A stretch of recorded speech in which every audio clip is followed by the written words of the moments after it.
박원순 목사님, 원천교회를 담임하시고 거리의 복음전도자 감리교회 바로 세우기 연대 실행위원이십니다. 오늘도 기도의 응답으로 사는 사람들, 요한복음 10장 1절에서 3절의 말씀을 전하십니다.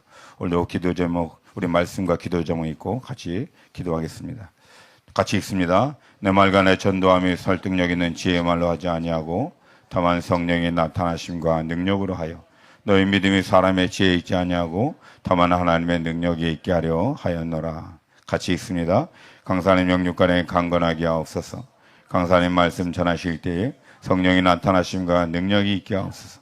말씀을 통하여 주님의 음성을 듣게 하옵소서. 증거된 말씀이 우리의 마음에 잘 심겨져 30배, 60배, 100배의 열매를 맺어 하나님께 영광을 돌리게 하옵소서. 참석한 모든 분들이 은혜를 사모하는 마음으로 말씀을 듣고 큰 은혜를 받고 기도하게 하옵소서. 이 시간 아버지 하나님의 강사님 단이 있었습니다. 하나님 성령으로 충만하게 도와주시고 말씀 전하실 때에 아버지 하나님의 성령의 은혜와 아버지 하나님의 능력으로 증거되게 도와주시옵소서.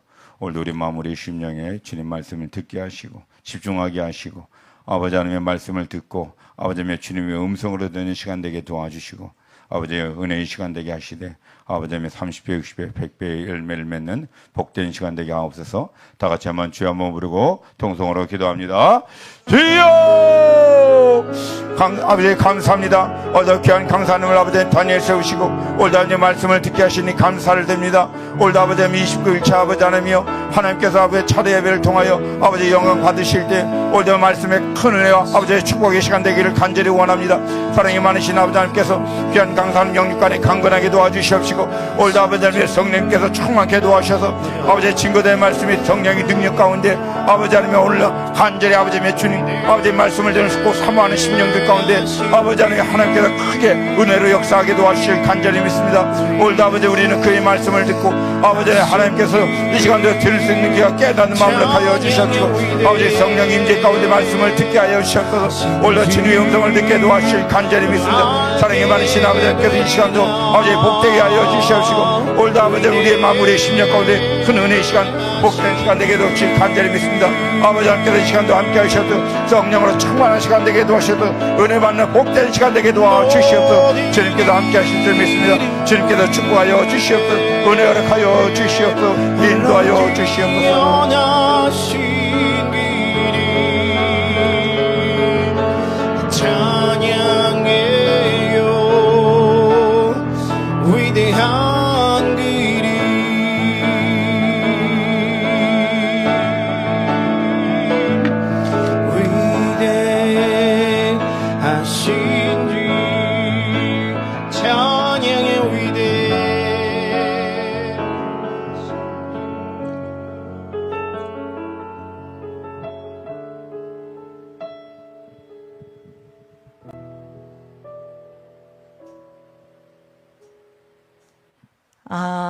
할렐루야.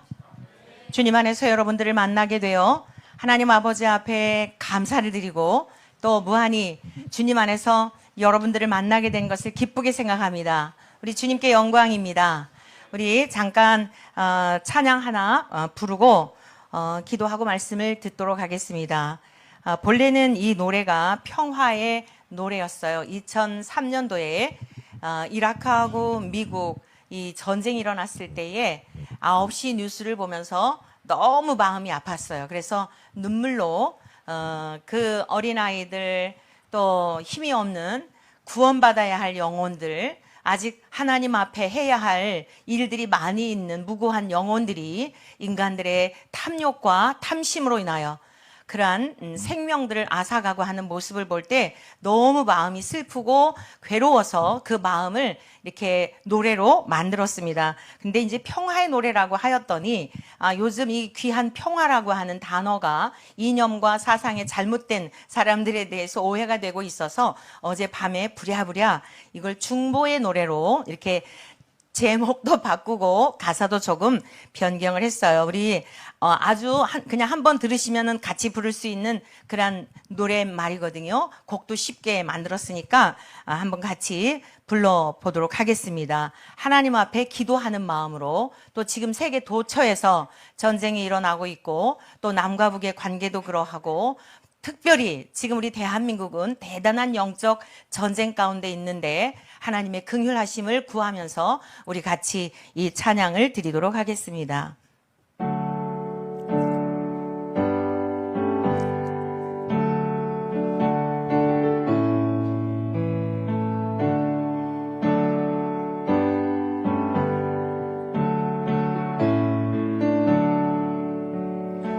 주여 우리의 죄 용서하옵소서.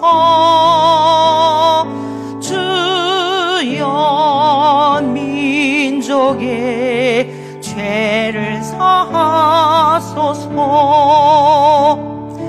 나의 죄악과 백성의 모든 죄를 사하여 주사.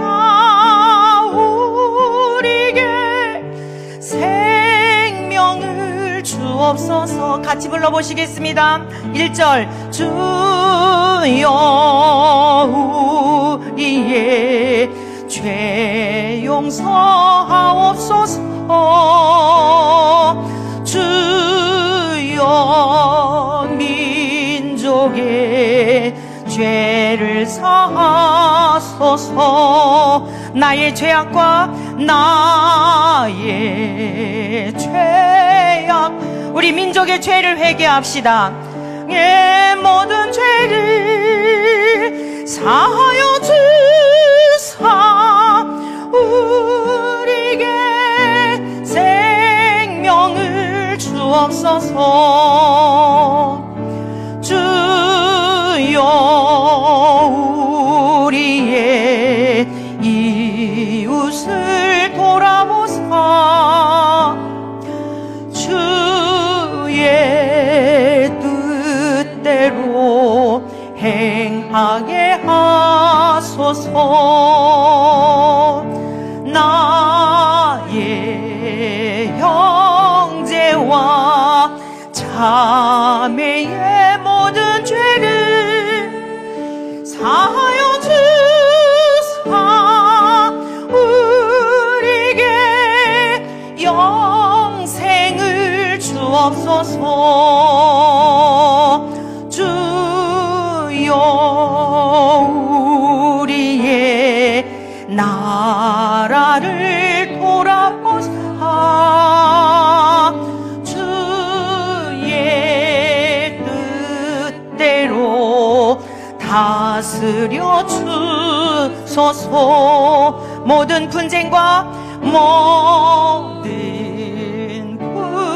분쟁과 다툼을 그치도록 사랑의 마음 주셔서 천국을 주옵소서.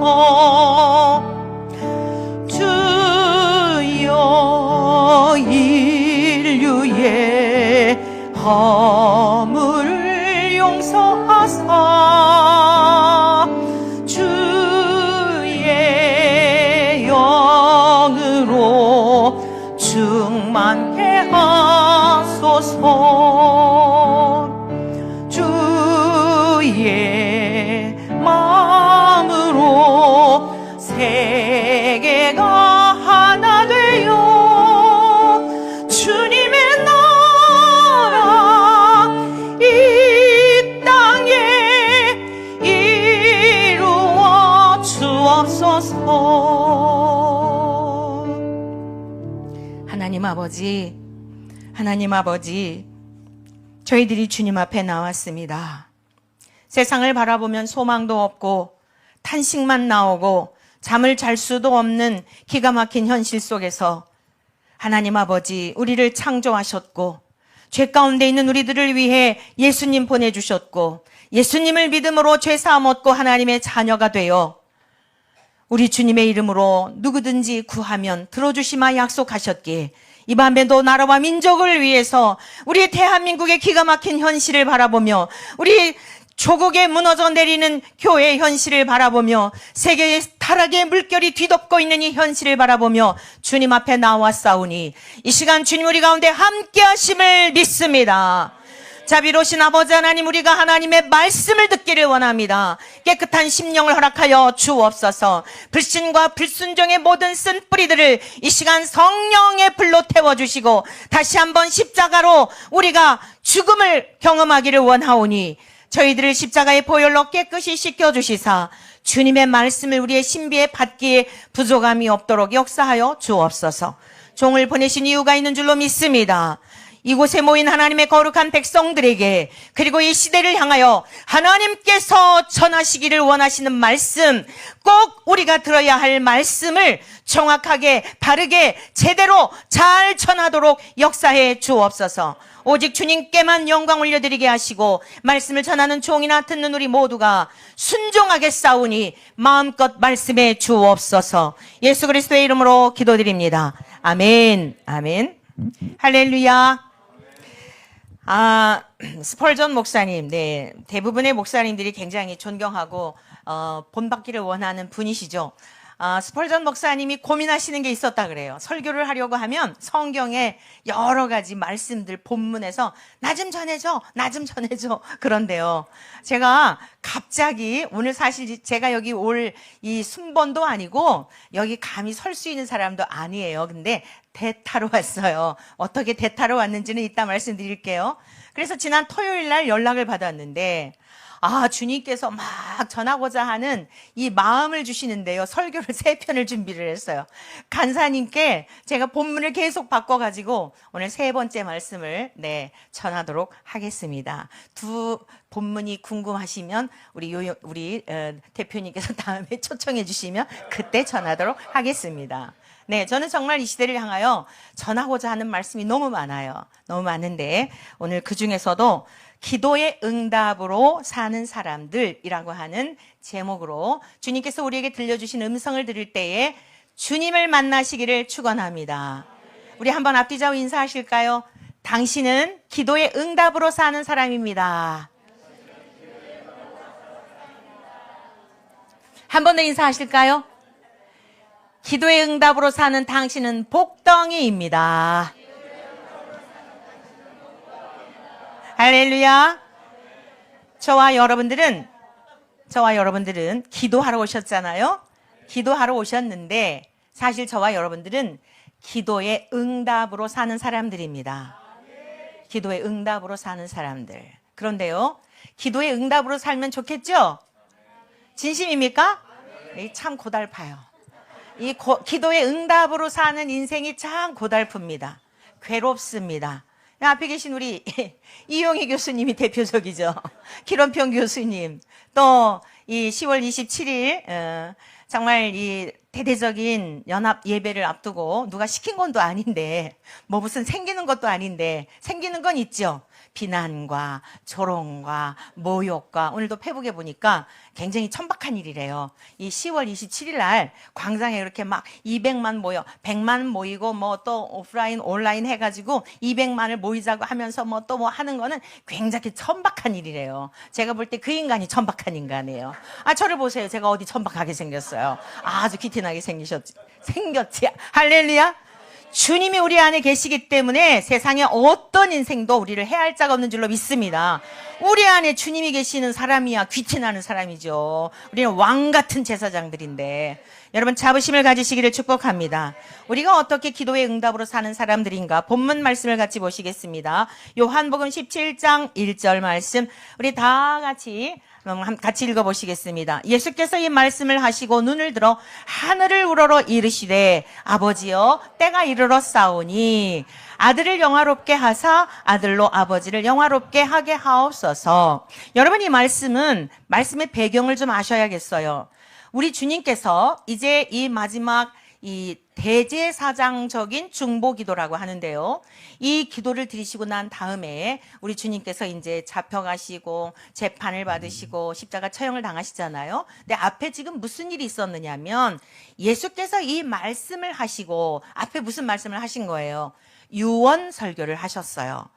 요한복음 14장, 15장, 16장은 우리 주님께서 이제 돌아가실 때가 얼마 남지 않은 것 아시고 사랑하는 제자들을 불러 모으셔서 유언을 하시는 겁니다. 너희는 마음에 근심하지 말라. 하나님을 믿느냐? 또 나를 믿어라. 내 아버지 집에 거할 곳이 많아. 내가 너희를 위해서 거처를 예비하라 갈 것인데 가서 거처를 예비하면 내가 다시 와서 너희를 내게로 영접하여 나 있는 곳에 함께 있게 할 거야 라고 시작하면서 유언 설교를 하셨어요. 그래서 어떤 목사님들은 예수님께서 거처를 마련하러 가신다고 하니까 어떻게 또 오해를 하냐면 지금 예수님이 천국에 가셔갖고 열심히 집 짓고 계신데요.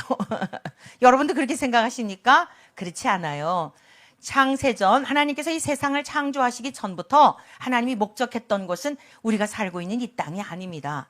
마치 어머니 뱃속에 우리가 10달 동안 살았죠. 그것은 이 세상에 나와 살기 위한 준비 시간이었어요. 두 번째 인생을 사는 거예요. 100세 시대라고 하죠. 요즘은 120세 사시는 분들도 종종 언론을 통해 접하게 되는데 여러분, 우리가 120세 또는 150년, 1000년을 산다 하더라도 죽음 너머에 영원한 세계, 천국이든지 지옥이든지 두세 개밖에 없어요. 믿습니까? 하나님은 완벽하게 그걸 다 준비해 놓으시고 첫사람 아담이 목적이 아니었어요. 두 번째, 진짜 아담이신 참 신이시며 참 인간이신 예수님이 목적이었습니다. 믿습니까? 그래서 성자 예수님을 이 땅에 보내셔서 예수 그리스도를 믿는 자들에게 그 하나님의 나라를 유업으로 하나님의 나라에서 영원토록 오늘 우리가 살아가는 세상처럼 불합리하고 부조리하고 불법하고 불의하고 거짓말쟁이들이 판을 치고 거짓말쟁이들이 왕이 되려 하고 이런 아주 정말 괴로운 이런 세상이 아니라 진실하시고 완전하시고 의로우신 저와 여러분들을 만드신 하나님 아버지 모시고 세세 무궁토록 살게 될 줄로 믿습니다. 그런데 주님께서 유언 설교를 하시며 내가 너희를 위해서 거처를 예비하러 가겠다라고 하신 이 거처의 의미는 원어적인 의미로 어떠한 뜻이 있냐면 조건, 면허, 기회 이런 뜻이 있어요. 너희들이 하나님께로 갈 수 있는 조건이 성립이 되도록 자격을 얻도록 그게 여러분 눈치채셨죠? 십자가에서의 죽으심을 암시하고 있는 거예요. 내가 너희를 아버지께로 가도록. 그래서 내가 가는 길을 너희가 아느니라 그랬더니 우리가 주님이 어디로 가시는지 모르는데요. 그리고선 도마가 부르니까 내가 곧 길이요 진리요 생명이니 나로 말미암지 않고는 아버지께로 올 자가 없느니라 라고 말씀하셨어요. 성령님이 오시기 전이었기 때문에 제자들이 못 알아들었습니다. 빌립이 또 물어요. 아버지 좀 보여주세요. 그랬더니 빌립아, 내가 이렇게 오래도록 너희와 함께 있었는데 내가 너희에게 보여준 모든 기적들이 그게 하나님의 능력 아니니? 내가 하나님과 똑같은 능력이 있기 때문에 행한 거야. 근데 어찌하여 아버지를 보이라 하느냐? 나를 본 자는 아버지를 보았어. 나를 못 믿겠거든. 아버지와 동일한 능력과 본질과 본체와 영광을 가진 그런 하나님과 동일한 성삼위 하나님을 말씀하는 겁니다. 삼일체 하나님. 그 하나님을 내게 있는 능력이 아버지와 동일한 능력이야. 못 믿겠거든. 내가 하는 그 일을 통해서라도 믿어라 라고 말씀하셨어요. 사랑하는 하늘가족 여러분, 우리 예수님께서 저와 여러분들을 위해 하나님의 나라에 넉넉히 이르도록 십자가에서의 죽으심으로 다 해결해 놓으신 줄로 믿습니다. 이게 거처의 의미예요. 그래서 내가 죽은 다음에 살아날 거야. 살아나게 되면 너희들이 이제 내가 하늘로 갈 것이고 성령을 보내줄 거야. 그때는 내가 말했던 모든 것들이 다 생각날 거야. 이게 유언설교 14장, 15장, 16장의 말씀이었어요. 내가 죽어 너희들의 이제 눈에 안 보일지라도 하늘로 가서 내가 성령으로 너희들에게 보내줄 건데 안 보일지라도 없는 게 아니야. 너희 안에 고아와 같이 버려두지 아니하고 영원토록 함께할 나와 똑같은 또 다른 보혜사, 우리를 보호해 주시고 우리를 위해서 위로해 주시고 우리가 낙심할 때 또 다시 일으켜 세워 주시고 기가 막힐 때에 다시 힘을 주시고 특별히 주님이 하셨던 말씀을 깨닫게 하시는 그 성령님이 오시게 될 것을 다 약속해 놓으신 거예요. 이러한 내용의 말씀을 마치신 다음에 이 오늘 17장에 있는 말씀이 바로 이 뜻이에요. 유언 설교를 다 하시고 제자들에게 충분하게 주님이 하늘로 가신 다음에 제자들이 주님이 하셨던 일들을 맡아서 감당할 수 있는 그 모든 이제 말씀을 마치시고 그리고 마지막 기도하신 거예요. 예수님의 기도. 대제사장적인 기도라고 중보기도라고 하죠. 그런데 뭐라고 말씀하셨어요? 아버지여, 때가 이르렀사오니. 죽음의 때가 이르렀다는 거예요. 십자가에서 돌아가실 때가 이르렀다는 거예요. 그러니까 제가 이제 죽을 준비가 되었으니 아버지 저를 죽여주십시오. 여러분, 가룟 유다에게 팔렸기 때문에 돌아가신 게 아니에요. 대제사장들에게, 장로들에게 여러분 재판을 받고 그 비참한 팔려가셨기 때문에 돌아가신 게 아니에요. 하나님의 때가 되었기 때문에 하나님의 뜻을 이루시기 위하여 죽으신 줄로 믿습니다. 그리고 하나님의 권능으로 살아나신 줄로 믿습니다. 우리나라가 위기 가운데 있고 넘어질 것 같고 망할 것 같고 북녘 땅에 김정은이 어쩌고 저쩌고 해도 하나님이 붙들고 계시면 해할 자가 없는 줄로 믿습니다. 자, 그러면서 주님이 드린 기도의 첫 번째가 무엇인가 하면 죽음을 통해 하나님께 영광이 되도록 이것을 기도하셨어요. 오늘 우리가 기도하기 위해서 모였습니다. 10월 27일 날 대대적으로 우리 대한민국의 교회, 모든 교회들이 연합하여 모여서 기도하고자 할 때에 우리 모두가 하나님 앞에 가장 먼저 드려야 할 기도가 주여 우리를 죽여주십시오. 주여 우리의 자아를 죽여주시고 우리의 교만을 죽여주시고 부모도 고쳐주지 못하고 남편도 아내도 도무지 해결이 되지 못하는 이 내 속에 있는 죄의 쓴뿌리들을 태워주옵소서. 여러분, 이것이 우리의 첫 번째 기도가 되어야 할 줄로 믿습니다. 우리 주님은 때가 되었으니 저를 죽이십시오라고 하는 기도를 드린 거예요. 그래야 우리가 생명을 얻을 수 있기 때문입니다. 예수님이 드린 두 번째 기도는 무엇일까요? 만민을 다스리는 권세는 오직 예수님께 있다라고 하는 것을 하나님 앞에서의 고백과 또 제자들에게, 믿음의 후대인 우리들에게도 선언하신 내용입니다. 우리 같이 말씀 보겠습니다. 2절 말씀입니다. 아버지께서 아들에게 주신 모든 사람에게 영생을 주게 하시려고. 여러분, 예수님께서 이 땅에 오신 목적이 있습니다. 그 목적이 뭐냐면 영생을 주게 하시려고 오셨어요. 자, 더 읽습니다. 만민을 다스리는 권세를 아들에게 주셨음이로소이다.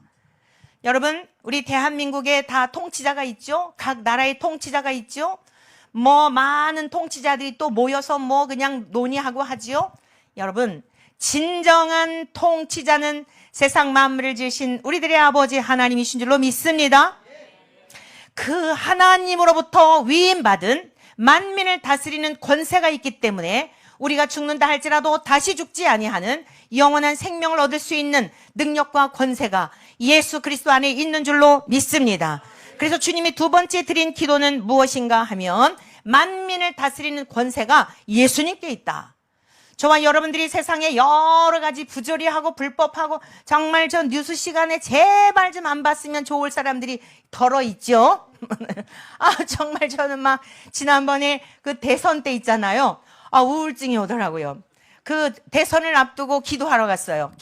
천보산 기도원에. 저희가 노원구 상계동에 있거든요. 제가 섬기는 원천교회를 섬기는데 가까워요. 그래서 너무 마음이 어려워가지고 그 기도원을 가는데 저 횡단보도 빨간 신호등에 딱 걸쳤어요.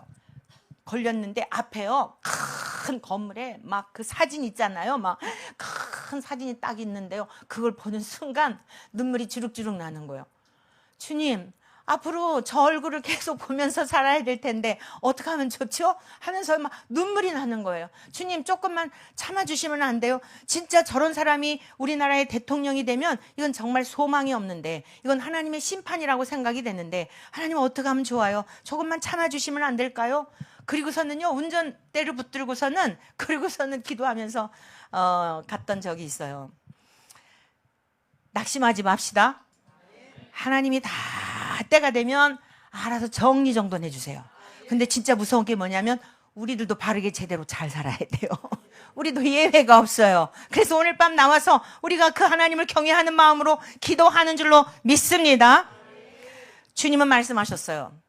우리 주님께서 산상수훈, 여러분, 예수님의 유언 설교와 산상수훈은 굉장히 중요한 거예요. 여러분들이 이렇게 모여서 기도하시는 분들은 성경도 많이 알고 있으리라고 믿습니다. 어머, 이 분위기 이거 뭐야, 여러분, 산상수훈의 말씀은 기본으로 외우셔야 돼요. 유언 설교도 기본으로 외우셔야 돼요. 어느 해 주님께서 저에게 이런 감동을 주셨어요. 앞으로 성경이 없이 신앙생활 할 때가 올지도 모르느니라 라는 감동을 주셨어요. 여러분 열심히 하나님의 말씀을 저장해 놓으시기를 바랍니다. 통장에다가 자꾸 저장해 놓는 것만 신경 쓰지 마시고 여러분의 영혼의 창구에 여러분의 인격에 하나님의 말씀을 열심히 저장해 놓으시기를 축복합니다. 그게 여러분의 재산이에요. 영원히 도적질해 갈 수 없는 우리 주님을 모시고 사는 게 말씀을 우리의 신비에 새기는 것이에요. 그런데 주님께서 말씀하셨어요. 오직 너희 말은 옳다 아니라 하라. 마태복음 5장 37절 말씀. 오직 너희 말은 옳다 아니라 하라. 여러분 이 세상 지금 어떻죠? 우리가 사람들에게 미움받는 게 왜 그렇죠? 옳다 아니라 하니까 그러는 거예요. 뭐야, 너희들만 잘났어? 너희들만 제대로 믿는 거야? 여러분, 아닌 것은 아닌 줄로 믿습니다.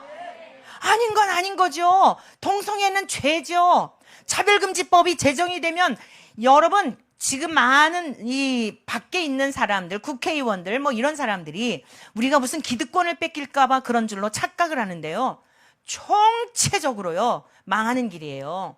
저는 그런 관점에서 보고 있습니다. 그래서 차별금지법을 발의한 국회의원들 앞에 그 사무실 앞에 가서 이러고 그러고 아주 또 사무실에 가서 간담회 하면서 그러기도 하고 그러했는데 제가 생각하는 논리는 이런 거예요. 여러분 지금 우리 자녀들을 제대로 바른 말을 아이들에게 바른 길로 가르치는 게 쉽다 어렵다? 우리 다 믿음의 가정이니까 쉬운 줄로 믿습니다. 앞으로는요 어려워요. 차별금지법이 통과되잖아요. 애들한테 얘야 좀 일찍 일어나거라 그러면은 얘네가 기분이 나쁘잖아요. 그러면 경찰서에 가서 고소 고발해도 할 말이 없어요. 자기 인격을 침해했다. 여러분 이거 굉장히 심각한 거예요. 가정에서부터 일어납니다. 지금도요 초등학교 1, 2학년 저희 손녀딸이 3학년인데 이 아이가 그러더라고요. 학교에서 선생님이 다 가르쳐 준대요. 엄마 아빠가 뭐 집에서 뭐 때렸거나 뭐 하면은 경찰서에 그 고발하라고 가르쳐 준대요. 여러분 처음 듣는 얘기세요? 이 지금 학교 교육이 이래요. 내일 진짜 투표 잘하셔야 돼요. 이 기가 막혀요. 애들 교과서를 안 갖고 다니잖아요. 교과서를 안 갖고 다니니 예복습을 할 수가 있어요? 기초실력 다 떨어지죠. 아주 무지랭이들 만들기로 작정한 거예요. 문맹을 만들어야 자기들이 원하는 독재 정권을 유지할 수가 있기 때문에. 여러분 얘네들의 교과서가 어떤 내용이 나오는지 저는 차마 입으로 얘기할 수가 없어요. 고려대학교의 초중고등학교 교과서에 대한 것을 아주 수십 권을 오래도록 연구한 교수님의 강의를 들었는데요. 너무너무 기가 막혀요. 이 누추해서 말 옮길 수가 없어요. 지금도 그러한데 여러분 차별금지법이 통과되잖아요. 아이들 뭐 씻으라는 얘기도 못해요. 애들이 망나니가 되든지 말든지 내버려둬야 돼. 왜냐? 뻑하면 경찰서 가는 거예요. 내 인권 침해했다고. 할머니 할아버지 얘기 들을 것 같습니까? 가정이 무너지는 건 순식간이에요. 여러분 이거는요 국회의원들 자기들한테도 다 가는 거예요. 뿐만 아니에요. 자 이제 명문대학을 가고 싶었어요. 지금은 다 실력대로 있잖아요 그게. 근데 떨어뜨렸어요. 그러면 이제 가서 항의하는 거예요. 왜 떨어뜨렸냐? 왜 차별하냐? 내가 뭐가 모자라서. 뭐라고 할 거예요. 기업? 총체적으로 망하는 겁니다. 이 성경을 가르치지 못하는 건 말할 것도 없고 태초에 하나님이 천지를 창조하시니라부터 못 가르쳐요. 왜? 이거 종교 편향이야. 뭐야? 니네가 믿는 하나님이 세상 창조했다고? 그럼 다른 종교는 뭐야? 이러고 또 대들어요. 대드는 정도가 아니라 이제 이 사람들은 또 돈을 좋아하잖아요. 심각합니다. 망하는 길이에요. 모두 망하는 길이에요. 그래서 모르기 때문에 그래요. 저들은 영이 죽어있기 때문에 분별을 못해요. 저와 여러분들은 기도의 응답, 주님께서 우리에게 영생을 주셨단 말이에요. 영생을 주셨기 때문에 영이 깨어났어요. 옳은 것은 옳다, 아닌 것은 아니다, 분별이 되는 거예요. 근데 이 사람들은 영이 죽어있기 때문에 모르는 겁니다. 그래서 모르는 이들에게 자꾸 얘기하니까 우리에게 비난이 오고 화살이 오고 온갖 모욕과 조롱을 당하는데 그렇다고 우리가 멈추면 같이 망하는 거죠. 그래서 저와 여러분들은 옳은 것은 옳다, 아닌 것은 아니라 우리의 목숨이 이 자리에서 끝난다 하더라도 우리는 주님이 가신 그 길을 달려가시기를 축복합니다. 그러면서요 고린도후서 6장 14절 18절에는 이렇게 말씀하고 있어요. 너희는 믿지 않는 자와 멍해를 함께 하지 말라. 같이 한번 다 같이 읽어보실까요? 시작. 의와 불법이 그리스도와 벨리알이 어찌 조화되며 믿는 자와 믿지 않는 자가 어찌 상관하며 하나님의 성전과 우상이 어찌 일치가 되리요. 우리는 살아계신 하나님의 성전이라. 이와 같이 하나님께서 이르시되 내가 그들 가운데 거하며 두루 행하여 나는 그들의 하나님이 되고 그들은 나의 백성이 되리라. 그러므로 너희는 그들 중에서 나와서 따로 있고 부정한 것을 만지지 말라. 내가 너희를 영접하여 너희에게 아버지가 되고 너희는 내게 자녀가 되리라. 전능하신 주의 말씀이니라 하셨느니라. 바울 사도께서 호세아에 있는 말씀을 인용하여 구약의 많은 선지자들이 백성들, 이스라엘 백성들에게 전했던 말씀의 메시지는요, 많은 것 같지만, 여러분 분량이 많은 것 같지만 딱 한 가지예요. 너희는 내게로 돌아와라. 나는 너희에게로 돌아가리라. 이거예요. 이렇게 말씀하시고 저렇게 말씀하시고 호세아를 통해 엘리야를 통해 에레미야를 통해 이사야 선지자를 통해 여러 선지자를 통해 말씀하셨지만 핵심적인 게 뭐냐면 너희는 내게로 돌아와라. 우상을 숭배하지 말고 도울림이 없는 인생도 의지하지 말고 사람이 만든 수곡물에 절하지 말고 내게로 돌아오면 나는 너희의 하나님이 되고 너희는 나의 자녀가 되어 내가 너희들을 도와줄게. 오늘 이 시대도 우리가 하나님께로 돌아가야 할 줄로 믿습니다. 이 민족이 하나님께로 돌아가야 할 줄로 믿습니다. 대통령 레벨을 비롯해서 국무위원과 국회의원들과 모든 정치 지도자들은 물론 우리 대한민국 5천만 국민이 하나님께로 돌아가게 될 때에 찢으셨으나 싸매어 주시는 역사가 있게 될 줄로 믿습니다. 세 번째 주님이 드린 기도는 무엇이었냐면 성부와 성자를 알도록 기도하신 거예요. 17장 3절의 말씀입니다. 다 같이 읽겠습니다. 17장 3절 시작.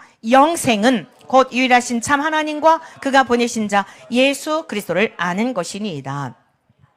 아멘. 여러분 제가 어느 교회에 집회를 갔어요. 그 교회는 온 교회 성도님들이 어린이들과 함께 다 이렇게 집회에 참석을 했어요. 앞에 우리 어린이들이 있더라고요. 제가 질문했어요. 여러분 영생이란 무엇일까요? 라고 물었어요. 다시 제가 여러분들에게 묻고 싶습니다. 영생이란 무엇일까요? 에? 뭐라고요? 오물딱주물딱 하지 말고 확실하게 해봐요. 영생이란 뭐라고요? 아따 참말로 지혜롭더라. 여기 이렇게 딱 뜨니까 그러시는데 그 교회에서는 이러더라고요. 어린아이가 오래오래 사는 거요 그러더라고요. 여러분도 그렇게 생각하고 계시죠? 물론입니다. 오래 사는 영생. 그런데 오늘 주님이 친히 가르쳐 주셨어요. 영생에 대한 걸 바로 여러분들이 이해하시고 이 영생을 누리시기를 축복합니다. 영생이란 유일하신 참 하나님을 아는 것이에요. 여러분 여기서 안다라고 하는 이 알미라고 하는 건 원어적으로 기노스코라고 하는 헬라어는 무슨 뜻이냐면 전 존재적으로 알아버리는 것을 말하는 거예요. 지금 제가 예를 드릴게요. 여러분들에게 이제 저는 여러분들은 저를 보고 계시잖아요. 제가 저 뒤에 있는 것을 막 설명하는 거예요. 네, 저 뒤편에는 책들이 있습니다. 네, 헌금 주머니도 있네요. 게시판도 있습니다. 그러면 제가 지금 뒤에 있는 상황들에 대한 정보죠. 사실적인 정보예요. 이걸 여러분들에게 말씀을 드리니까 머리로 계산을 하고 상상을 하고 그림을 그리죠. 아하, 오른쪽엔 뭐가 있고 왼쪽엔 뭐가 있고 그렇구나. 저를 믿기 때문에 그대로 믿겠죠. 그런데 이 믿음하고 제가 여러분들에게 뒤를 돌아보세요. 그리고 자 보세요 라고 했을 때 더 이상 설명이 필요가 없는 거예요. 성경에 기록된 하나님의 성품에 대하여 하나님의 창조적 능력에 대하여 우리는 알고 있어요.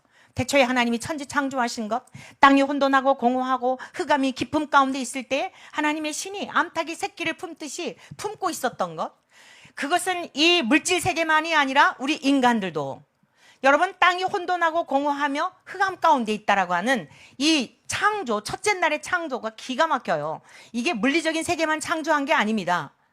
우리가 흙덩이에서 지음받은 우리네 인생들이 어떤 상태로 이 세상에 태어나게 되었는지 상태를 말씀하고 있어요. 이 흑암이라고 하는 이 단어가요. 무슨 뜻이냐면 슬픔, 파멸, 죽음, 우울 이런 뜻이에요. 여러분 땅이 슬픈가요? 땅이 파멸해요? 땅이 죽어요? 암시하고 있는 거예요. 땅의 티끌에서 지음받은 인생들이 하나님의 말씀을 불신하고 불순종한 아담의 이후에 태어나는 모든 인생들은 삶이 무엇인지, 어디로부터 왔다 어디로 가는지, 내가 살아야 하는 이유가 무엇인지를 알지 못한다는 것입니다. 이러한 가운데 있는데 빛이 있으라 하시니 빛이 있었고, 첫째 날은요 이 해 달별을 창조하신 게 아니에요. 넷째 날 창조하신 거고, 첫째 날 창조하신 것은 하나님께서 앞으로 이 세상을, 그리고 소우주인 우리들을 어떻게 하나님의 사람으로 새롭게 재창조하실 것인가에 대한 큰 그림을 가지고 꽝 하고 반포하신 거예요. 할렐루야. 빛이 있으라 하시니 빛이 있었고, 그게 요한복음 1장에서는 참빛으로 예수님이 어둠 가운데 오셨던 것입니다. 그리고 어둠 가운데, 죄 가운데 있었던 인생들이 예수님을 몰라봤어요. 예수님을 영접하게 되면, 참빛이신 예수님을 영접하게 되면 죄 가운데서 마귀로부터, 죽음으로부터, 심판으로부터, 지옥으로부터 우리가 건짐을 받게 되는 줄로 믿습니다. 예수님이 이 땅에 오신 이유가 요한복음 6장 38절에서 40절까지의 말씀하고 있는데요. 예수님께서 요한복음 6장 38절에서 40절까지 뭐라고 말씀하셨냐면, 내가 하늘로부터 온 것은 내 뜻을 행하려 함이 아니요 아버지의 뜻을 행하려 함인데, 아버지의 뜻은 아들을 보고 믿는 자에게 영생을 얻는 것이라 그랬어요. 영생을 얻는 것. 마지막 날에 다시 살리는 것이라 그랬어요. 부활이에요. 기독교의 목적은 영생과 부활입니다. 믿습니까? 이 땅에서 잘 먹고 잘 살고 권력을 계속 유지하고 아니에요.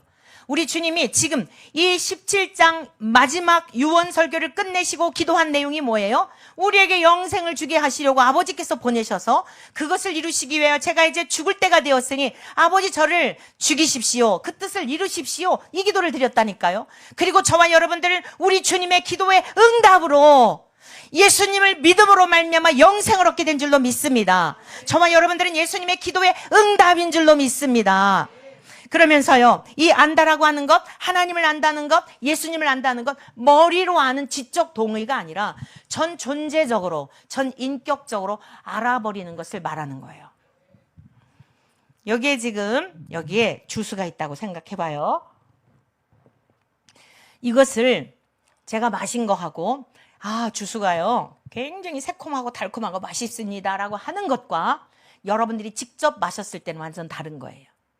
여러분, 우리가 하나님을 안다는 것, 예수님을 안다는 것은 내가 이것을 직접 먹음으로 말미암아 설명이 필요 없는, 알아버리는 것이 영생이에요. 자, 그런데 오늘 왜 목사의 이름으로 동성애가 죄라 그러고, 한쪽은 죄라 그러고, 한쪽은 아니라 그러고, 한쪽에서는 오히려 선동질을 하고 이런 일을 할까요? 국회의원들 중에도 수십 명이 기독교인인데 이상한 소리들을 하고, 목사 아들이라고 하면서, 장로라고 하면서 괴상한 소리 하는 이유가 뭐 때문일까요? 앞으로 여러분 복잡하게 생각하실 거 하나도 없어요. 아직 그들 속에 영생이 없는 거예요. 아직 그들 속에 생명이 없는 거예요. 아직 그들 속에 영이 죽어 있어서 요한복음 3장에서 말씀하신 것과 같이 거듭나지 못하면 천국에 못 들어가요. 그러니까 육적인 것으로만 보는 거예요. 내가 이 동성애자들의 마음을 얻어서 재선을 하고 삼선을 해야 하니까 가만히 보니 다른 방법이 없는 거예요. 자꾸만 그 사람들에게 무엇인가 마음을 얻기 위하여 속이고 사기치는 것이에요. 여러분, 속지 마시기를 축복합니다. 오늘 우리 주님께서 드린 기도의 응답으로 저와 여러분들이 기도의 열매가 되어 영생을 얻게 된 줄로 믿습니다. 그런데 기도의 응답으로 사는 게 어떻다고요? 고달프다고요. 네. 여러분 모두도 지금 다른 사람은 다 잠잘 시간인데 이 그냥 또 뭐 3시까지 또 기도를 하시잖아요. 얼마나 고단해요. 여러분, 기도의 응답으로 사는 삶은 고달픕니다. 그러나 영광의 길인 줄로 믿습니다. 땅에 보이는 것은 잠깐이지만 보이지 않는 것은 영원하기 때문입니다. 이제부터는 제가 이제 이 성경에 우리 주님의 기도의 응답으로 우리가 영생을 얻었는데 제 간증을 잠깐 드리도록 하겠습니다. 너무 많은 간증거리가 있는데 그래가지고 무엇부터 얘기를 해야 될지 벌써부터 복잡한데, 자, 기도의 응답에 대한 것을 먼저 말씀드릴게요. 저는 저 충청도 서천과 장항이라고 하는 그 아주 중간에 있는 면 소재지에서 자랐어요. 면 단위 알죠? 가장 두메산골이에요. 그래서 그곳에서 자랐는데 중학교 때까지 자랐어요. 저희 아버지께서는 장로님이셨어요. 아주 청교도적인 훈련을 시키셨어요. 우리 어렸을 때 유행가 듣는 거 큰일 나는 일이에요. 주일 빠졌다 지옥 가는 날이에요. 너무너무 엄격한 신앙 교육을 받았어요. 오남매의 막내로, 늦둥이로 제가 태어나가지고 뱃속에서부터 찬송 소리 듣고 뱃속에서부터 하나님 말씀 듣고 세상의 모든 언어 배우기 전에 하나님의 말씀을 이렇게 듣는 귀한 가문에서 자랐어요. 그런데 하나님에 대하여 영생, 인격적인 경험은 없었어요. 머리로는 알지만 제 인격적으로는 경험이 안 되었던 거예요. 그러니까 신앙생활이 어떠냐면 너무 메말라요. 교회 가는 것도 교회 주일날 빠지면 벌 받을까봐, 그 주간에 무슨 일이 일어날까봐, 헌금을 드려야 되는데 이거 헌금 뭐 이렇게 살짝 빼먹으면 뭔가가 또 나한테 안 좋은 일이 있을까봐. 여러분 이렇게 신앙생활 하니 얼마나 그 신앙생활이 괴로웠겠습니까? 어찌되었건 중학교 때까지 부모님의 슬하에서 이렇게 자랐어요. 근데 아버지가 저에게 많은 말씀들을 들려주시면서 저의 첫 번째 스승이셨어요. 근데 아버지가 중학교를 졸업했는데 여자라고 고등학교를 안 보내주는 거예요. 그때 제가 맨 처음엔 장난인 줄 알았어요. 근데 우리 아버지의 성향을 제가 잘 알겠죠. 많은 대화를 하면서 아버지로부터 그 훈련을 받았기 때문에 진짜이신 거죠. 제가 어린 나이에 어떻게 하면 아버지의 생각을 바꿀 것인가, 또 왜 여자가 공부하면 안 될 것인가. 여러분 차별금지법 이러잖아요. 법으로 해서 차별이 해소되는 게 아니에요. 제가 증인이에요. 가정에서부터 여자라고 중학교 졸업하고 고등학교를 안 보내주는 차별을 받았다니까요. 제가 이제 올라왔어요. 서울에 결혼한 오빠의 도움을 받아서 고등학교를 졸업을 하고, 그리고 제가 감사하게도 그 시골에 살면서도 또 피아노를 배울 수가 있었어요. 읍내에 가서 항상 피아노를 배울 때 하나님 앞에 기도를 드렸어요. 하나님, 이 피아노를 배워서 하나님께 영광을 올려드리게 해주세요. 영광이란 개념도 몰라요. 근데 어떻게 그런 기도를 드렸느냐? 부모님이 항상 무엇을 하실 때마다 그런 기도를 드리셨거든요. 여러분 자녀들에게 1만 마디 말보다 여러분들의 그 가정에서의 삶이 그대로 전수가 되는 줄로 믿습니다. 자, 그래서 이제 서울에 와서 고등학교를 졸업을 하고 피아노 학원에서 아이들을 가르치고 있었어요. 아버지의 편견을 하여간 깨는 계기가 있었어요. 그건 지나가도록 하고, 피아노 학원에서 이제 대학을 갈 뭐 의미도 모르고, 제 목적은 고등학교 가는 거였으니까 피아노 학원에서 피아노를 가르치고 있는데 어느 날 갑자기 제 인생에 가장 싫어하는 게 뭐냐면 시골에 사는 거예요. 뭐라고요? 시골에 사는 거. 제가 어렸을 때부터 이 허무주의에 많이 빠져 있었어요. 그 어떤 목사인지 먹사인지 독사인지 모르겠는데 아까 천박하다고 한 그 글을 올린 그 사람이 니체 얘기를 했더라고요. 아니, 니체가 여러분 무신론자거든요. 지나친 신념은 지옥과 같다. 아이고, 뭐 니체를 저는 청소년기에 니체를 다 통달한 사람이에요. 네? 그 죽음을 동경하고 너무 우울했어요. 그런데 그래서 시골이 너무 싫었어요.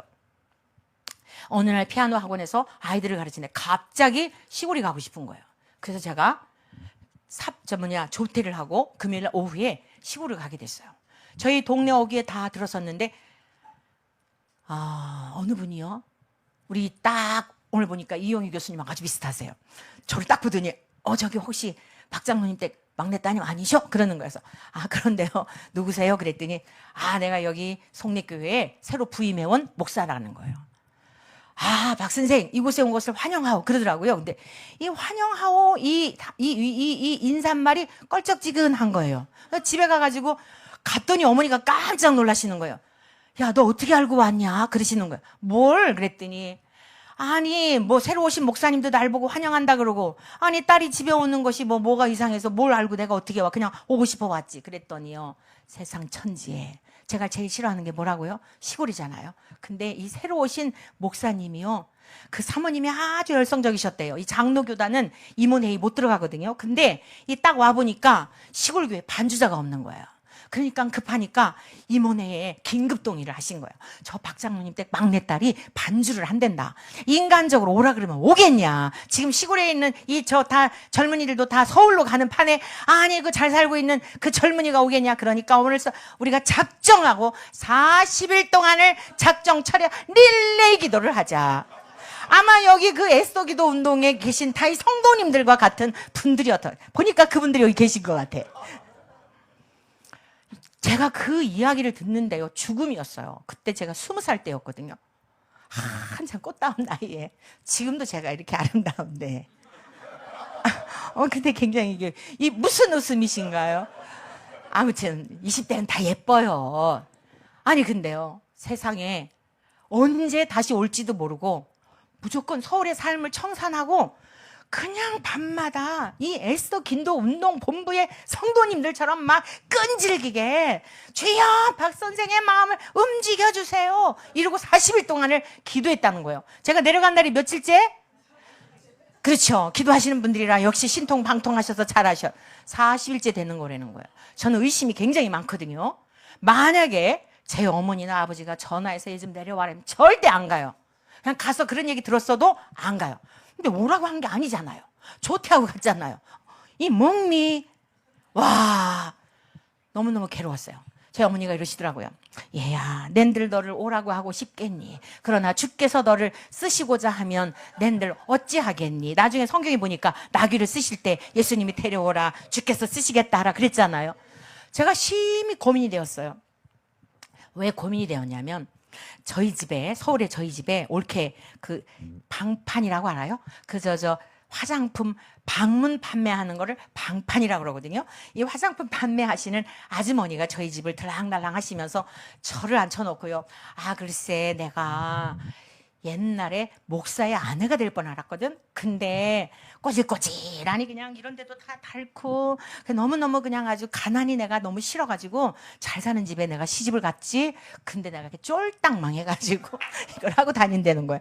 그 생각이 나는 거예요. 하나님이 나를 반주자로 쓰시려고 성도님들의 마음을 감동해서 40일 동안을 억세게 기도를 했는데 내가 이것을 피하면은 나도 쫄딱 망해갖고 화장품 발라 다니면 어떡하나. 여러분 그 기분 알아요? 그 찝찝하고 그 굉장히 그 불쾌하고 이거 아주 이러지도 못하고 저러지도 못하는 이게 시험이에요. 이게 시험. 마음이 나누는 거예요. 너무너무 정말 힘들었어요. 그래가지고 제가 또 하나는 무엇이었냐면 여러분들이 무엇을 결정할 때 좋은 거 보고 하잖아요. 내가 이렇게 했으니까 하나님이 이렇게 해주실 거야 이러잖아요. 근데 저는요 최악의 상태를 보고 결정을 내려요. 여러분도 그러세요. 내가 이렇게 했으니까 하나님이 좋게 해주실 거야 이러면 백발백중 실망을 해요. 제가 야 그래 우리가 11조도 다 깨끗한 거 정리해가지고 드리잖아. 내 인생의 20대 가장 꽃다운 나이인데 내 인생에 11조 드린다고 하자. 그리고 만약에 내가 이제 서울로 다시 못 와.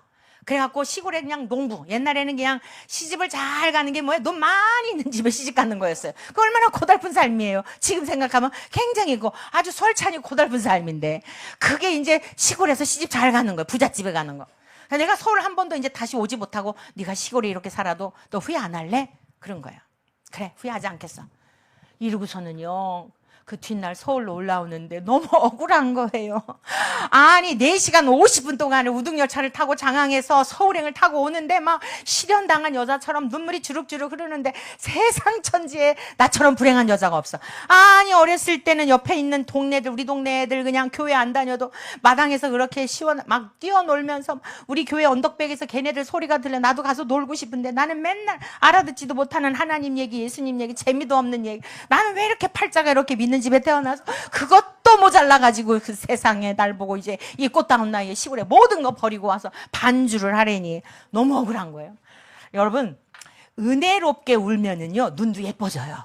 할렐루야. 억울해서 울잖아요. 눈탱이가 밤탱이가 돼요. 서울역에 왔는데 눈탱이가 밤탱이가 되고 분하고 억울하니까 막 혈기가 나니까 막 딩딩 부어가지고. 근데 저는요 하나님의 뜻이다. 내가 이 길을 가야 한다면 전 뒤돌아보지 않아요. 서울에 와가지고요 일주일 동안 다 정리했어요. 그리고서는 딱 일주일 후에 열차에 짐을 싣잖아요. 선반에 딱 싣고 앉으려고 하는데 밑에서 뭐가 확 올라오는 거예요. 감격의 눈물이 흐르기 시작하는데 어머나 내가 무엇이길래 그 시골의 성도님들이 나를 놓고 40일 동안을 내가 그렇게 반주를 잘하는 것도 아닌데 내가 뭐라고. 여러분 하나님의 영이 임하시면 사람이 이렇게 달라지는 줄로 믿습니다. 일주일 전에는 억울해가지고 신세 타령을 하면서 나는 왜 믿는 집에 다녀서랬나 그냥 온 세상을 다 잃어버린 것처럼 그랬는데요 갑자기 이게 올라오더니 그 눈물이 감격의 눈물로 바뀌는데 차창 밖을 바라보니까 너무 아름다운 거예요. 너무너무 아름다워가지고 새들이 막 노래를 하는 거예요. 나무가 춤을 추는 거예요. 할렐루야. 여러분 이게 영생이에요. 인격적으로 만나게 되었어요. 외로움이 사라졌어요. 니체의 책들을 버렸어요. 허무주의가 없어졌어요.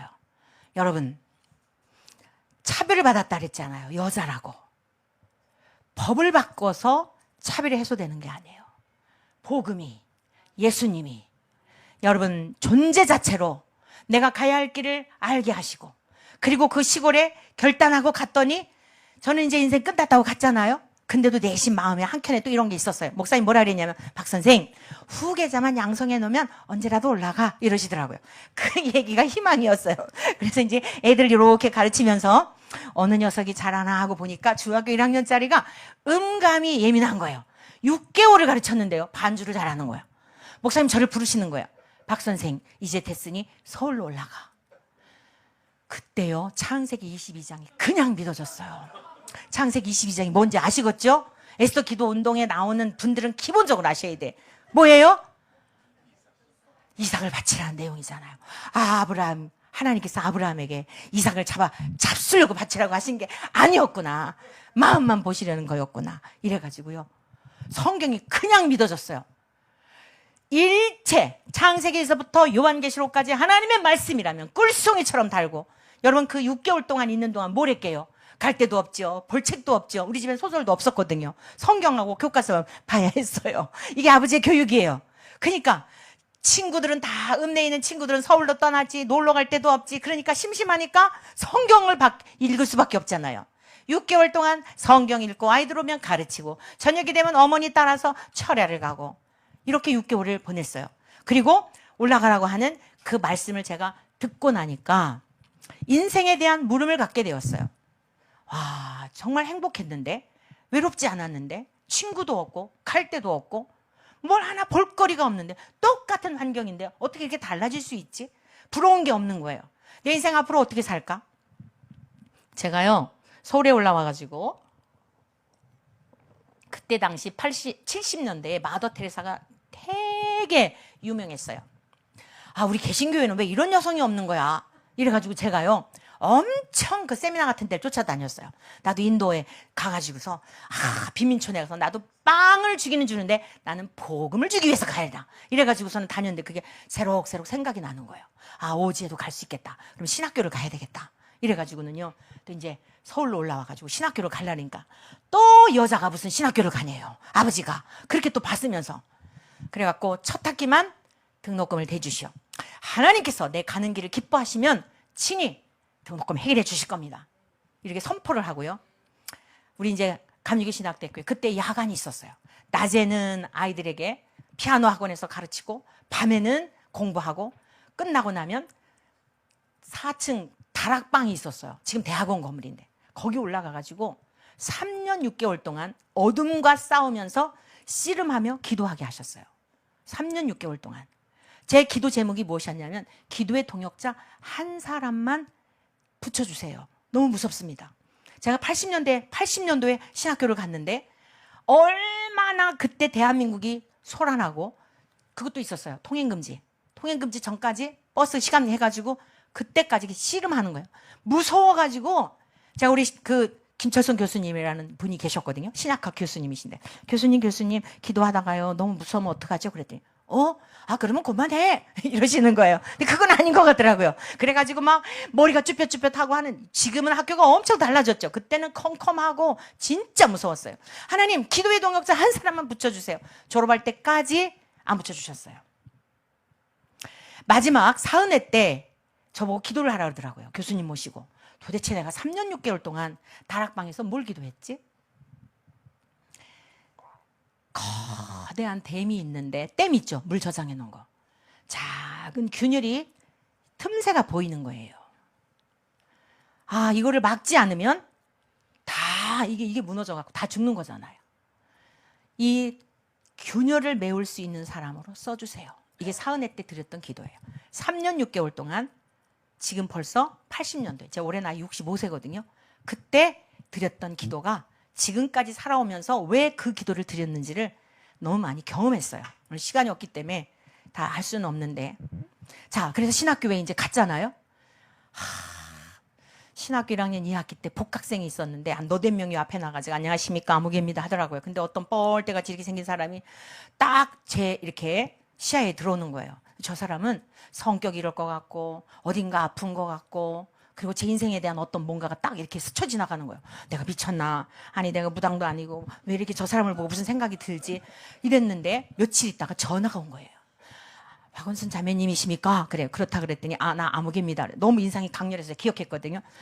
제 자매님을 좀 만나고 싶은데 그리고 전화가 온 거예요. 공부나 열심히 하세요. 그리고선 딱 끊었어요. 제 인생에 두 번째 싫어하는 게 뭐냐면 목사의 아내가 되는 거였거든요. 그러니까 절대로 얽히면 안 되는 거예요. 그리고 저는 그때 당시에 요즘은 신학생들도 잘생긴 아이들이 많거든요. 근데 그때는요 정말 다 진짜 꼬질꼬질했어요. 다. 절대로 목사의 아내가 되면 안 되니까 신학생하고 얽히면 안 되는 거예요. 이 사람이 또 3년 6개월 동안을 기도를 했대요. 저를 두고.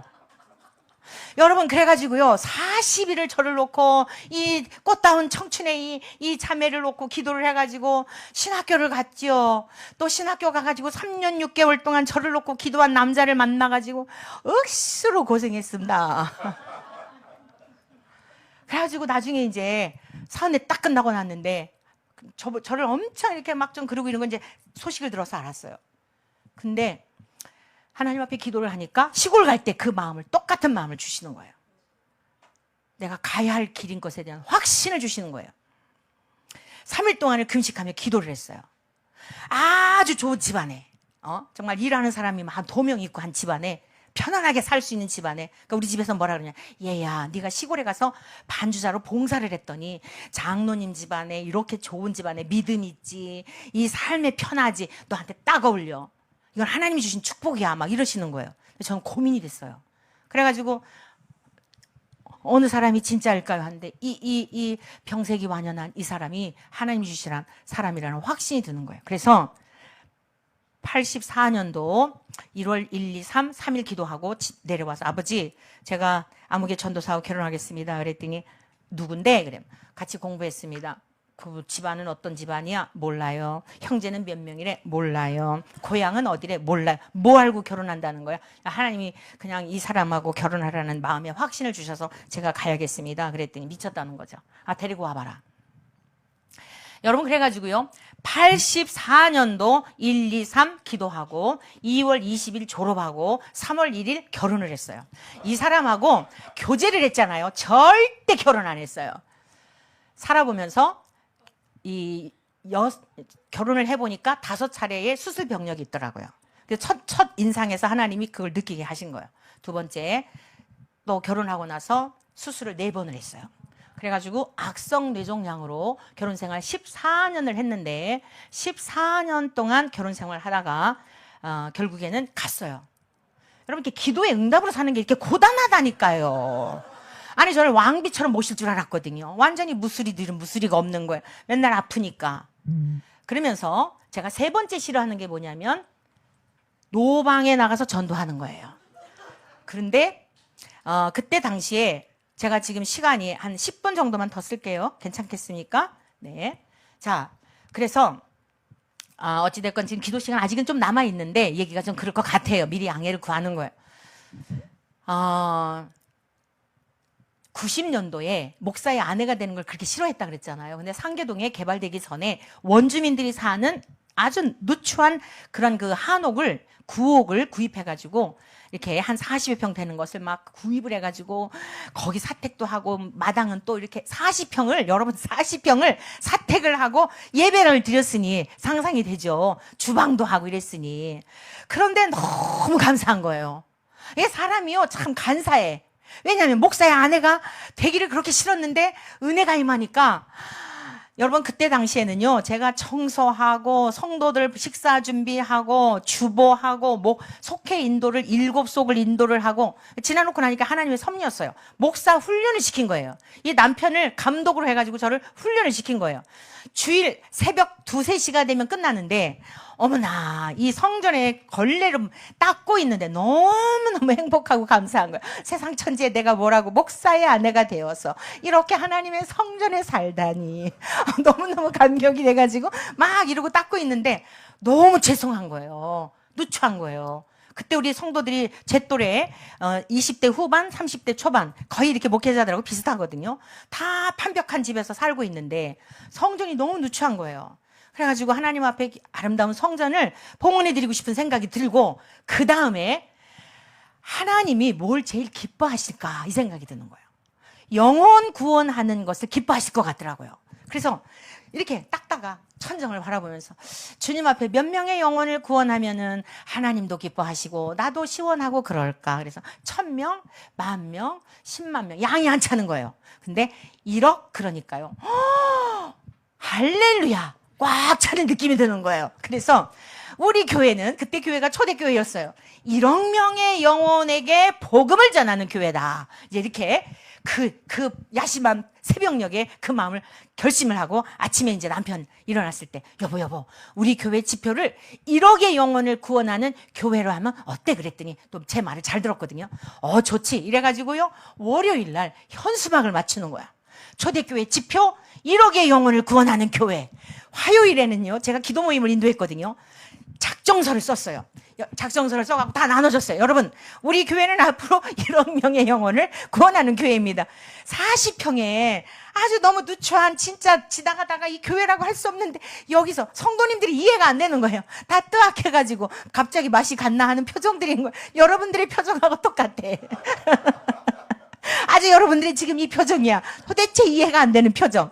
제가 설명을 했어요. 자, 여러분들이 지금, 우리가 대한민국에 지금 인구가 4천만인데 어디서 1억 명을 지금 데려오겠냐, 북한까지 다 해도 안 되고, 그걸 말하는 게 아니라, 자, 우리 교회가 앞으로 하나님께서 부흥을 시켜주시면 얼마나 사람들이 몰려오겠냐. 그런다고 또 성전 허물고 또 짓고 하다면 인생 다 끝나. 그러지 말고 교회 밖에 하나님의 말씀을 들어야 될 사람들이 너무 많은데 우리는 그 사람들에게 다니며 복음을 전하자.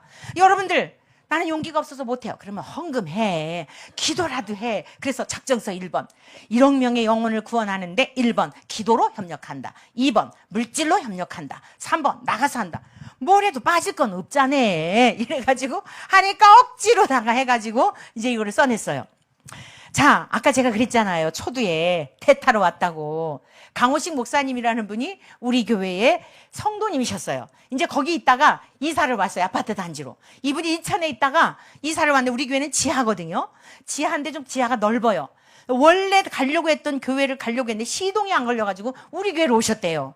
그런데 이렇게 딱 보니까 1억 명의 영혼을 구원하는 교회들에 이게 너무 와닿은 거예요. 뭐야, 이 교회는 이렇게 조그만데 1억의 영혼을 구원한다고? 이래가지고 이분이 이게 휠이 딱 꽂힌 거예요. 잘 나가는 직장인이셨는데요, 이분이 1억 명의 영혼을 구원하는데 일조하겠다고 신학대학원을 가신 거예요. 그래가지고 중국에 가셔가지고 또 선교사를 가셔갖고 막 기적이 일어나는데, 거기서 또 그 얘기를 했대요. 내가 이 원천교회 출신인데 우리 교회는 1억 명의 영혼을 구원하는 교회, 그게 지표다. 그랬더니 또 거기 있는 그 한족 목사님이 은혜를 받아가지고 자기도 1억 명의 영혼을 구원하는 일. 중국은 가능하잖아요.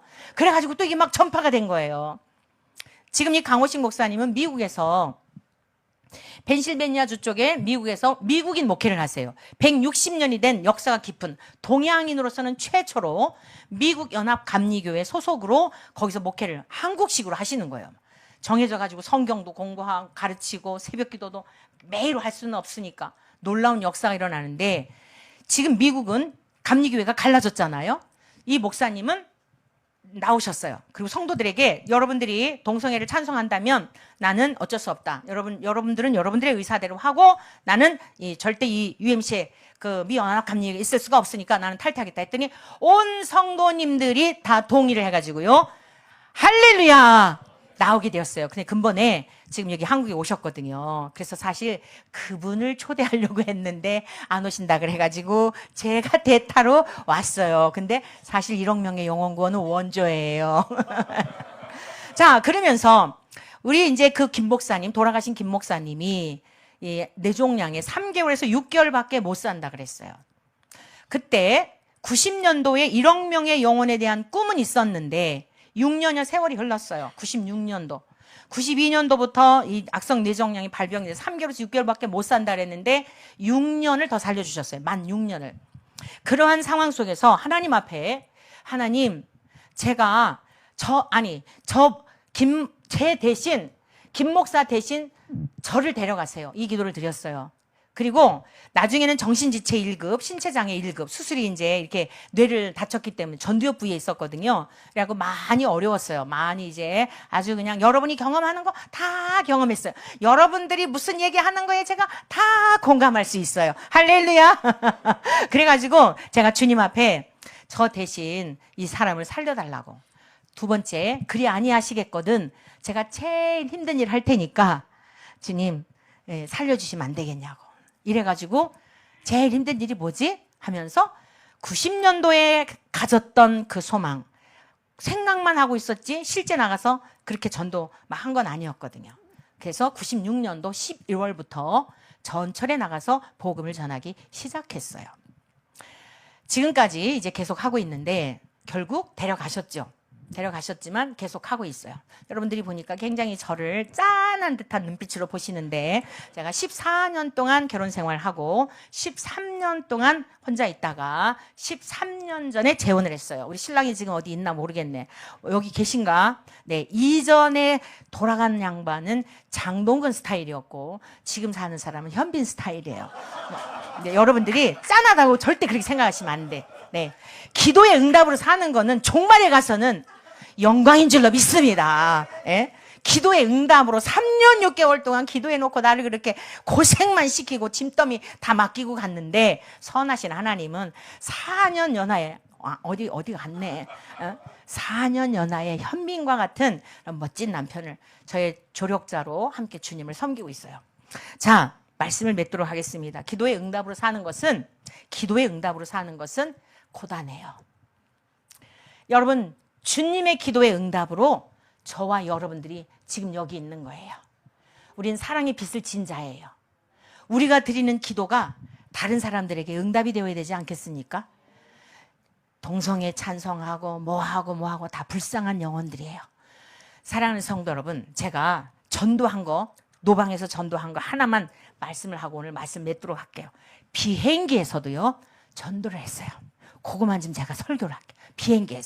비행기에서 2006년도였어요. 2006년도 무슨 일이 있던 해인지 아실까요? 독일 월드컵이 있던 해예요. 태국에 목회자 세미나를 하고 돌아오는 길이었는데 인천공항에 거의 다 올 때쯤인데 새벽 6시쯤 됐어요.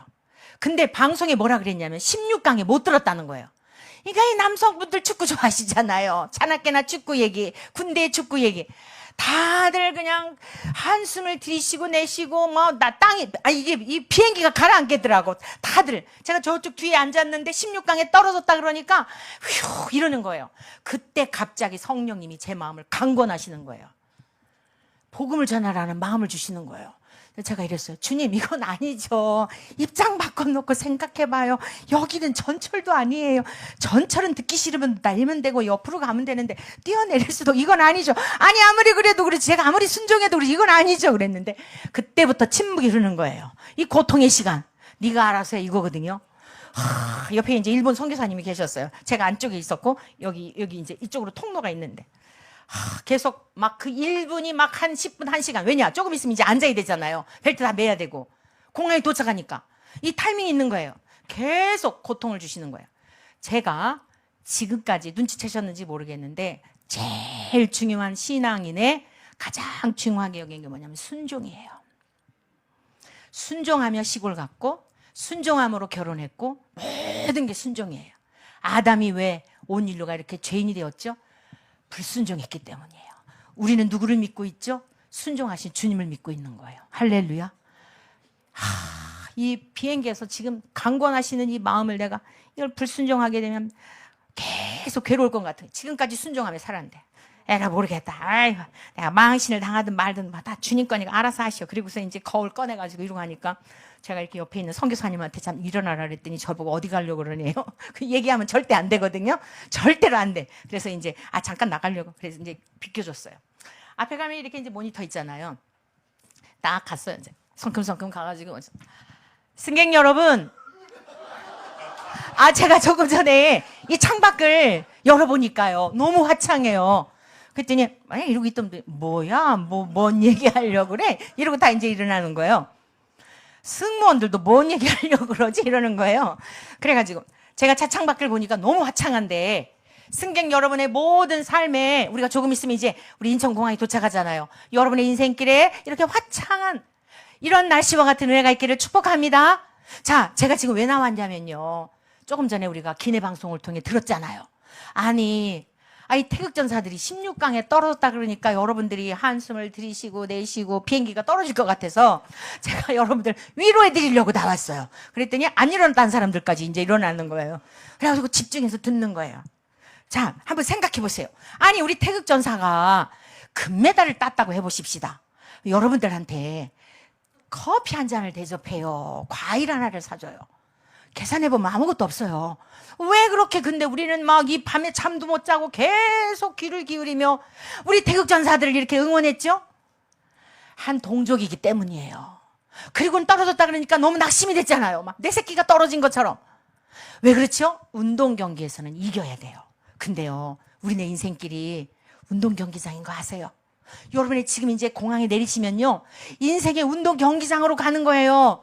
이 운동 경기장에서는요, 무조건 이겨야 됩니다. 우리 태극전사들이 떨어지니까 16강에 못 드니까 이렇게 마음이 어려운데. 자, 경기에서 이기려면은요, 법대로 해야 되는 거예요. 이겨놓고도 지는 거는요, 법을 어기잖아요. 법을 어기면 이겨놓고도 지는 거예요. 그 다음에는요, 법대로 경기를 하고 감독의 말을 들어야 돼요. 그럼 법이란 뭘까요? 저와 여러분들을 창조하신 하나님의 말씀을 붙들고 살아야 할 줄로 믿습니다. 이랬더니요, 그동안 듣고 있던 승무원들이 쫙 나온 거야. 손님 이러시면 안 돼요. 그래. 알아요. 제가 그걸 왜 모르겠어요. 다 계산하는 거예요. 이게 하나님의 지혜죠. 하나님에게 앞부분에 얘기 안 했잖아요. 호기심, 장렬. 뭔 얘기 하려고 하나? 승무원들도 안 나온 거예요. 하나님 얘기를 미리 했으면 한마디도 못했지. 그래가지고서는 제가 이제 들어가는 시간까지 다 계산한 거예요. 알았어요. 들어갈게요. 들어가면서 하는 거예요, 이제. 자, 여러분, 감독의 지시를 따라야 됩니다. 우리네 인생의 감독은 예수 그리스도이십니다. 여러분, 예수 그리스도는 저와 여러분들을 위해서 이 땅에 오신 분이시고, 예수 그리스도는 4대 성자 중에 한 사람이 아닙니다. 하나님과 동일하신, 하나님과 똑같은 본질과 본체와 본능을 가지신 분으로 우리의 죄를 사해 주시는 능력 있는 분입니다. 이렇게 천천히 들어가면서 입을 막을 수는 없잖아요. 사랑하는 승객 여러분, 오늘 우리가 이 우연이라고 생각하시면 안 됩니다. 꼭 여러분의 인생의 감독을 예수 그리스도를 믿으심으로 말미암아, 하나님의 말씀의 법대로 살아가심으로 말미암아 여러분이 모두 천국에서 만나기를 축복합니다. 할렐루야. 주님이 하셨어요. 교회 와가지고 주일날 그 얘기를 했더니 화가인 우리 집사님이 다들 뒤집어지고 난리. 그럴 줄 알았어. 제가 막 배에서도 하고 막 기차에서도 하고 뭐 막 별군데서 다 했거든요. 드디어 그러셨군요 이러더니 저한테 뭐라 그러냐면, 근데요, 다음부터는요 비행기에서 하지 마세요. 왜요? 그랬더니 블랙리스트에 걸리면은 선교를 못 다니시잖아요. 그래서 저도 그랬어요. 한 번은 딱 좋은데 이거 비행기에서 하는 일은 적합하지 않다 생각했어요. 자, 말씀을 맺겠습니다. 그때 같이 갔던 목사님들이 반응이 어땠을까요? 여러분, 같이 갔던 목사님들이라면 거기 가서 우리가 태국에 계신 목사님들한테 세미나하고 온 거예요. 전도 세미나하고. 때를 얻든지 못 얻든지 복음을 전파하라 가르치고 온 거예요. 근데 때를 얻든지 못 얻든지 비행기에서 전도했더니 내릴 때 다 도망가. 창피하다고 다 도망가. 아예 모르는 척. 어떤 여성 목사님은 저한테 와가지고 한마디 던지고, 그래도 좀 미모가 받쳐주니까 그나마 들어줬지. 그래, 좋겠다. 인류의 역사 가운데 비행기에서 설교한 사람은 당신밖에 없을 거다. 잘 가! 이러고 가더라고요. 여러분, 제가 생각하는 목사는 그랬으면 저는 기도해줘야 된다고 생각해요. 얼마나 그 긴장감이 있겠어요. 박 목사에게 담대함을 주시고 말씀의 능력이 나타나게 하시고 그 중에 누군가 들어야 할 사람이 있어서 전하실 테니 전 이게 목사라고 생각해요. 20여 명 가까이 갔는데 다 도망가더라고요. 인사도 안 해요. 너무너무 창피 줬다고. 자기들 망신 줬다고. 내가 뭐 자기들 아는 척 하지도 않았어요. 우리 10월 27일 날 거기서 예배 드리는데 별의별 얘기 다 조롱하죠. 여러분, 어디에든지 가짜와 진짜가 있어요. 우리 주님이 오신 이유는 영생을 얻기, 우리에게 영생을 주시려고 십자가에서만 죽으신 게 아니라 기도하시면서 간절한 마음으로 겟세마네 동산에서 십자가 앞에 두시고 땀방울이 핏방울이 되도록 기도하셔서 저와 여러분들이 이 기도의 열매로 이 자유를 누리고 세상에 부러운 거 없지 않아요. 겁날 거 없지 않아요. 오늘이라도 주님 오시면 아멘 할렐루야 하고 우리 갈 거잖아요. 그래서 우리 이용희 교수님이나 길원평 교수님이나 여러분들이나 여러 목사님들이나 온갖 비난과 조롱 속에서도 이 길 가는 거 아니겠습니까? 사랑하는 성도 여러분, 기도의 응답으로 사는 것은 고단한 길이에요. 그러나 영광스러운 길이에요. 세상에 칭찬하지 않아요. 조롱해요. 모욕해요. 그러나 분명해요. 생명을 살리고 나라를 바꾸고 우리의 자자손손 대대로 하나님의 영광을 드러내는 믿음의 명가가 되게 하실 줄로 믿습니다. 이 시간 우리가 다 같이 함께 기도하도록 하겠습니다. 주여, 우리가 먼저 근본 기회를 통하여서 하나님 앞에 철저하게 우리가 명목상 그리스도는 아니었습니까? 머리로만 아는 영생은 아니었는지요? 주여, 간구하오니 근본 10월 27일 이 예배를 통하여 기도 모임을 통하여 우리 한국의 교회의 목사님들이 모든 성도님들이 영생을 얻는 역사가 있게 도와주시옵소서. 성령으로 충만하게 도와주옵소서. 우리 이 문제를 위해서 기도하겠습니다. 주여, 주여, 주여. 할렐루야. 주님 감사합니다. 우리가 무엇이길래 땅의 티끌에 불과한 우리네 인생들을 위하여서 세상 만물을 지으신 하나님, 창조하시기 전부터 성자 예수님을 이 땅에 보내주시어 그 처절한 죽음을 죽게 하시고 아버지 하나님 우리들을 구원해내시어 하나님의 나라의 유업을 주시려고 그 모든 일을 계획하시고 성취하시고 완성하셨습니다. 아버지 고맙습니다. 아버지여, 그러나 우리는 너무나 패역했습니다. 삶의 어려운 순간이 있을 때마다 하나님을 거역하였습니다. 불신하였습니다. 불순종하였습니다. 용서하여 주시옵소서. 할렐루야. 소리베르케만 말이고 내려오잖아. 소리베르만 말이고 내려오잖아. 이렇게 생각하기를 하나님 오늘 자리에 성령으로 충만하게 도와주시고 하나님의 영으로 덮어주시기를 간절히 빌고 원합니다. 주여, 10월 27일 예배를 위해서 비웃는 자들이 많습니다. 주여, 산발락과 도비와 같은 인생들이 많습니다. 시므이와 같은 인생들이 많습니다. 주여, 그러나 우리들에게 비누아스의 마음을 부어주셨으니 감사합니다. 아버지여, 아버지여, 역사하여 주시옵소서. 라퍼바레메 켄다레마 자르베리게 샤레모나라 나름의 메르만만에게 내려와 자르베리게 세나가니 할렐루야, 할렐루야, 할렐루야. 우리 대한민국이 새로워지게 도와주옵소서. 그리하기 위해서는 강단의 하나님의 말씀이 회복되어야 할 줄로 믿습니다. 전능하신 하나님, 자비로우신 주여, 불쌍히 여겨주시고 자비를 베풀어 주시고 우리 대한민국의 교회가 새로워지는 역사에 도와주옵소서. 진리로 돌아가게 하시옵소서. 복음으로 돌아가게 도와주옵소서. 예수의 십자가로 돌아가게 도와주시옵소서. 할렐루야. 멜사르메리게 대한민국을 감싸는 어둠의 영들은 떠나갈지어다. 불신의 영들은 떠나갈지어다. 종교의 영들은 떠나갈지어다. 대한민국의 강단에서 떠나갈지어다. 레피샬라마 파라가다라. 주여, 주여, 우리가 이 시간 한 시간 우리가 다시 기도하기를 바랍니다. 여러분, 저는 지금 퀴어 집회에서 축복식한 6인의 목회자, 감리교 목회자가 있는데 제가 이 일에 대해서도 적극적으로 지금 이동안 출교하는 일에 있어서도 1년 7개월 동안 기도하게 하셨고 여러 가지 일들로 협력하고 있습니다. 지금도 이제 고소를 하여서 재판 중에 있습니다. 이 퀴어 집회는요, 예수님을 동성애자라고 하는 거예요. 예수님을 동성애자라고 하고 성삼위일체를 동성애적 관점에서 해석합니다. 가룟 유다하고 예수님하고 요한하고 삼각관계였다는 거예요. 지금 이 동성애 문제는 진리와 비진리의 싸움입니다. 단순히 동성애만 지지하는 정도가 아니에요. 성경을 해체하고 하나님을 모독하는 거예요. 그래서 이 퀴어 집회 축복식에 참여한 감리교회에 이 목사들이 다 척결이 되고 감리교회가 새로질 뿐 아니라 한국의 교회가 이 더러운 퀴어 성서 주소까지 발간이 되었어요. 우리의 젊은이들이 얼마나 지금 여기에 가서 교육을 받고 있는지 모릅니다. 기가 막혀요. 우리가 이 시간 간절히 기도할 때에 감리교회에 이제 더 이상, 아니 우리 한국의 교회에 퀴어 집회에 가서 목사들이 헛된 짓 하는 허탄한 일, 폐역무도한 이런 일이 있지 않도록 기도합시다. 또 한 가지는 우리 감리교회에 감독회장님이 선출이 되셨어요. 감독님들이 하나님의 말씀대로 치대하도록 기도합시다. 그리고 10월 30일, 31일 총회가 있는데 이 퀴어 신학을 2단으로 확정하도록, WCC와 NCCK를 탈퇴하도록 우리 세 가지를 놓고 주여 삼창하시고 기도합니다. 주여, 주여, 주여. 자비로신 아버지 하나님, 귀여 집회에서 축복식을 행한 우리 감리교회 목사들이 진심으로 회개하고 주께로 돌아오게 하시던지, 아버지의 이름을 뻥명대고 모욕하였던 죄를 회개하게 하시던지, 자비로신 하나님 전능하신 주여, 그리하지 아니하겠거든 감리교회를 새롭게 하여 주옵소서. 아니 대한민국의 교회를 새롭게 하여 주시옵소서. 러토로베 샤리베르게 만만하게 자르바르게 더 이상 주님의 이름을 등별하고 모욕하는 것을 볼 수가 없습니다. 감당할 수가 없습니다. 성령으로 역사해 주시기를 간절히 빌곤합니다. 하나님이 모든 문제를 해결해 주옵소서. 감독회장님을 선출하여 주셨고 감독님들을 선출하여 주셨는데 하나님의 말씀대로 지리하게 도와주시기를 원합니다. 성경대로 지리하게 도와주시기를 원합니다. 와노마 처럼버리게 샤리베르게 여러마바 알레메르만 마르게 내려가 자르바르게 샤리게 내리게 아버지요, 아버지요, 할렐루야 할렐루야 버리기를 이거 샤르마 마르가 나름의 매를 버리게 자르바르게 사르나스가래. 하나님 아버지 10월 30일 31일 총회가 있습니다. 귀여 신학을 반드시 단으로 규정하게 도와주옵소서.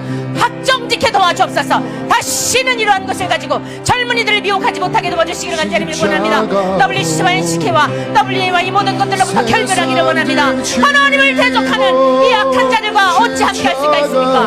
아버지여, 너희는 그들에게서 나오라고 하셨습니다. 빛과 어둠이 함께 할 수가 없는 것을 믿습니다. 성경과 우상이 어찌 함께 할 수가 있겠습니까? 주여, 우리가 하나님의 이름을 욕되게 했던 걸 용서하여 주옵소서. 아버지의 이름을 영화롭게 해드리지 못한 걸 용서해 주옵소서. 아버지여, 우리 주님은 죽음까지도 하나님께 맡기며 우리에게 영생을 주시려고 기도하셨습니다. 그 기도의 열매를 우리가 맺고 있는데, 이제 우리가 힘들어도 고난이 있어도 박해가 있어도 조롱이 있어도 또 누군가를 구원하기 위하여 대한민국의 잘못된 길에 빠져있는 목회자들과 성도들을 위하여 하나님 아버지 기도함으로 주여 또 다른 사람들에게 기도의 열매가 될 수 있게 도와주시옵소서. 할렐루야 할렐루야 서르바레 칸만마녀라 노르벨베르 만마레게 내리고 자르베리가 세레칸 내리베 오예베베르 만마레가 나르고 자르베리가 쌈 나냐메나 만마레가 대한민국을 감싸는 음란한 영들을 떠나갈지어다. 더베케 내려마차 하나님의 말씀을 왜곡하는 거짓 태영들을 떠나갈지어다. 로리베케 자르베리가 사르베리가 내라 셔르베베르베르 만마레가 내리고 자르베리가 나냐메나 만마레가 내리고 자르베리가 시작하 사랑의 이름 만마레가 내리고 자르가 내리고 모든 죄 종들 생각 속을 상탈케 매달고 자르베리가 내 어려운 귀신을 떠나갈지어다. 하나님 아버지 국회의원들과 국무위원들과 대통령 대회분에게 하나님을 경외하게 도와주시고 주님께로 돌아오게 도와주시옵소서. 라쇼베 벨레메 킨체르다레 쏘르베리게 주여 주여 이렇게 내려가 자르바다레스.